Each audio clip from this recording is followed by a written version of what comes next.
اور ضرورت کے وقت اسی گھونگھٹ میں ان سے بات بھی کر سکتی ہے اور جواب بھی دے سکتی ہے۔ شریف اور حیادار عورت کے لیے چہرے پر گھونگھٹ ڈال کر کام کاج کرنا کوئی مشکل کام نہیں، بشرطے کہ آخرت کی فکر ہو، خوف خدا ہو اور اللہ کے عذاب سے ڈر لگتا ہو۔ لیکن سر کھلا رکھنا یا سر کے اوپر اتنا باریک دوپٹہ اوڑھ کر جس میں سر کے بال نظر آ رہے ہیں، یا برائے نام دوپٹہ گلے میں ڈال رکھا ہے، سر پر نہیں رکھا، بازو بھی کھلے ہوئے ہیں، کلائیاں بھی کھلی ہوئی ہیں اور ان کلائیوں میں زیور بھی پہنا ہوا ہے، اور آج کل تو پنڈلیاں کھولنے کا منحوس رواج بھی چل پڑا ہے۔ لہٰذا گھر کے جو نامحرم مرد ہیں ان کے سامنے یہ سب جائز نہیں ہے، اور گھر سے باہر کھولنا تو کسی حال میں بھی جائز نہیں ہے۔ لیکن آج مسلمان خواتین کا جو حال گھر کے اندر ہے اس سے زیادہ برا حال گھر کے باہر ہے۔ باہر نکلتے وقت پردے کا کوئی نام نہیں ہے، اور جو کپڑے پہنے ہوئے ہیں وہ بھی اتنے باریک ہیں یا اتنے چست ہیں کہ جسم کا ہر حصہ نمایاں ہو رہا ہے۔ لہٰذا خواتین یہ بات سن لیں کہ نامحرم مردوں کے سامنے ننگے سر آنے کا عذاب سرکار دو عالم صلی اللہ علیہ وآلہ وسلم یہ بیان فرما رہے ہیں کہ میں نے اپنی آنکھوں سے ان کو جہنم کے اندر سر کے بل لٹکتے ہوئے دیکھا ہے، اور ان کا دماغ ہانڈی کی طرح پک رہا ہے۔ اللہ کی پناہ۔ ناظرین، یہ عام قانون قدرت ہے کہ مرنے کے بعد کوئی زندہ نہیں ہوتا اور دنیا میں واپس نہیں آتا، لیکن اللہ تعالیٰ عبرت کے لیے کبھی کبھی ایسا کر دیا کرتے ہیں۔ ہر دور میں کوئی نہ کوئی ایسا واقعہ پیش آتا رہا ہے، یہاں تک کہ کوئی زندہ ہو گیا اور اس نے مرنے کے بعد کا حال سنایا اور پھر مر گیا۔ اسی قسم کا عذاب قبر سے متعلق ایک واقعہ ہے، گلگت میں پیش آیا ہے۔ ایک شخص قبرستان کے پاس سے گزر رہا تھا، اس نے کسی قبر سے یہ آواز سنی کہ مجھے نکالو، میں زندہ ہوں۔ جب ایک دو مرتبہ اس نے آواز سنی تو اس نے یہ سمجھا کہ یہ میرا وہم اور خیال ہے، کوئی آواز نہیں آ رہی ہے۔ لیکن جب مسلسل اس نے یہ آواز سنی تو اس کو یقین ہونے لگا۔ چنانچہ قریب میں ہی ایک مسجد تھی، وہ شخص اس میں آیا اور لوگوں کو اس آواز کے بارے میں بتا کر کہا کہ تم بھی چلو اور اس آواز کو سنو۔ چنانچہ کچھ لوگ اس کے ساتھ آئے، انہوں نے بھی یہی آواز سنی اور سب نے یقین کر لیا کہ واقعی آواز قبر سے آ رہی ہے۔ اور پھر یقین ہونے کے بعد ان لوگوں کو مسئلہ پوچھنے کی فکر ہوئی کہ پہلے علماء سے یہ مسئلہ معلوم کر لوں کہ قبر کھولنا جائز ہے یا نہیں۔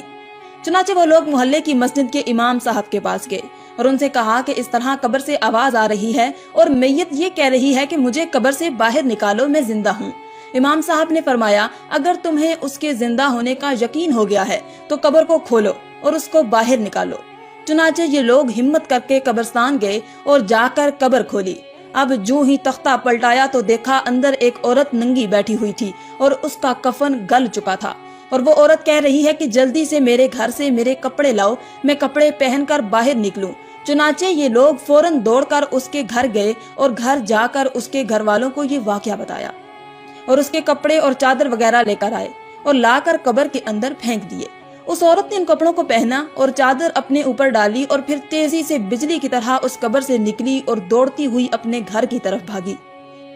گھر جا کر ایک کمرے میں چھپ کر اندر سے کنڈی لگا لی۔ اب جو لوگ قبرستان آئے تھے دوڑ کر اس کے گھر پہنچے، ان کو وہاں جا کر معلوم ہوا کہ اس نے اپنے کمرے کو اندر سے کنڈی لگا رکھی ہے۔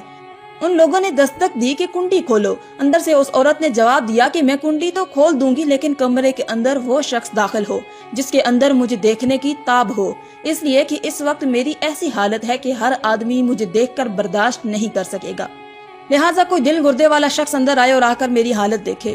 اور اب سب لوگ اندر جانے سے ڈر رہے تھے، لیکن دو چار لوگ جو آدمی مضبوط دل والے تھے انہوں نے کہا تم کنڈی کھولو، ہم اندر آئیں گے۔ چنانچہ اس نے کنڈی کھولی اور لوگ اندر چلے گئے۔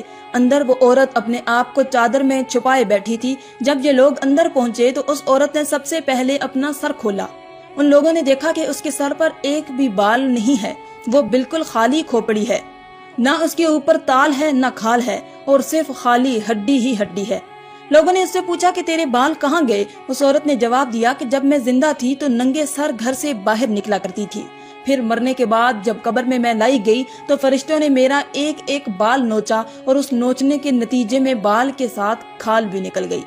اب میرے سر پر نہ بال ہے نہ کھال ہے۔ اس کے بعد اس عورت نے اپنا منہ کھولا۔ جب لوگوں نے اس کا منہ دیکھا تو اتنا خوفناک ہو چکا تھا کہ سوائے دانتوں کے کچھ نظر نہیں آ رہا تھا۔ منہ پر کوئی ہونٹ موجود نہیں تھا، بلکہ 32 کے 32 دانت سامنے جڑے ہوئے نظر آ رہے تھے۔ ناظرین سوچئے، اگر کسی انسان کے صرف دانت ہی دانت نظر آئیں تو کتنا ڈر اور خوف معلوم ہوتا ہے۔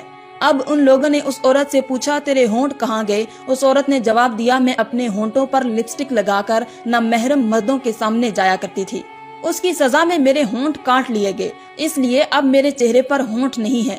پھر اس عورت نے اپنے ہاتھ اور پیروں کی انگلیاں کھولی تو لوگوں نے دیکھا کہ اس کے ہاتھ اور پیروں کی انگلیوں میں ایک بھی ناخن نہیں تھا، تمام انگلیوں کے ناخن غائب تھے۔ اس سے پوچھا کہ تمہاری انگلیوں کے ناخن کہاں گئے؟ اس عورت نے کہا کہ انگلیوں کے ناخنوں پر ناخن پالش لگانے کی وجہ سے میرا ایک ایک ناخن کھینچ لیا گیا، کیونکہ میں یہ سارے کام کر کے گھر سے باہر نکلا کرتی تھی، اس لیے جیسے ہی میں مرنے کے بعد قبر میں پہنچی تو میرے ساتھ یہ معاملہ کیا گیا اور مجھے یہ سزا ملی کہ میرے سر کے بال نوچ لیے گئے، میرے ہونٹ بھی کاٹ دیے گئے اور ناخن بھی کھینچ لیے گئے۔ اتنی باتیں کرنے کے بعد وہ بے ہوش ہو گئی اور مردہ بے جان ہو گئی، جیسے کہ لاش ہو۔ چنانچہ ان لوگوں نے دوبارہ اس کو قبرستان میں پہنچا دیا۔ ناظرین، اللہ تعالیٰ کو یہ عبرت دکھانی مقصود تھی کہ دیکھو کہ اس عورت کا کیا انجام ہوا اور اس کو کتنا ہولناک عذاب دیا گیا۔ بے پردہ خواتین اس واقعے سے عبرت حاصل کریں اور ان گناہوں سے توبہ کر لیں۔ ناظرین، جہنم میں عورتوں پر عذاب دیکھنے کے بارے میں حضور اقدس صلی اللہ علیہ وآلہ وسلم نے اور بھی بہت سی احادیث میں بیان فرمایا ہے۔ چنانچہ نامحرم مردوں کے سامنے بے پردگی کے سلسلے میں ایک حدیث میں آپ نے فرمایا، میں نے جہنم میں زیادہ تر عورتوں کو دیکھا ہے۔ پھر فرمایا، عورتوں کی جہنم میں کثرت سے جانے کی 4 وجوہات ہیں۔ پہلی، ان میں اللہ تعالیٰ کی اطاعت کا مادہ بہت کم ہے۔ دوسری وجہ یہ ہے کہ حضور اقدس صلی اللہ علیہ وآلہ وسلم کی تابعداری کا جذبہ کم ہے۔ تیسری وجہ یہ ہے کہ ان میں اپنے خاوند کی فرمانبرداری بہت کم ہے۔ اور چوتھی وجہ یہ ہے کہ ان کے اندر بن ٹھن کر بے پردہ ہو کر باہر نکلنے کا جذبہ بہت پایا جاتا ہے۔ اس کی وجہ وہی ہے جو ہم اپنی آنکھوں سے دیکھ رہے ہیں کہ آج کل اکثر خواتین جب گھر سے باہر نکلیں گی تو خوب اعلیٰ سے اعلیٰ جوڑا پہن کر، خوب آراستہ ہو کر، میک اپ کر کے، خوشبو لگا کے بے پردہ ہو کر باہر نکلیں گی۔ اگر کوئی خاتون مکمل شرعی پردے میں گھر سے باہر نکلے اور ایسی خوشبو لگا کر نہ نکلے جس کی خوشبو دوسرے نامحرم مردوں تک جائے، یہ آرائش و زیبائش کے ساتھ صرف اپنے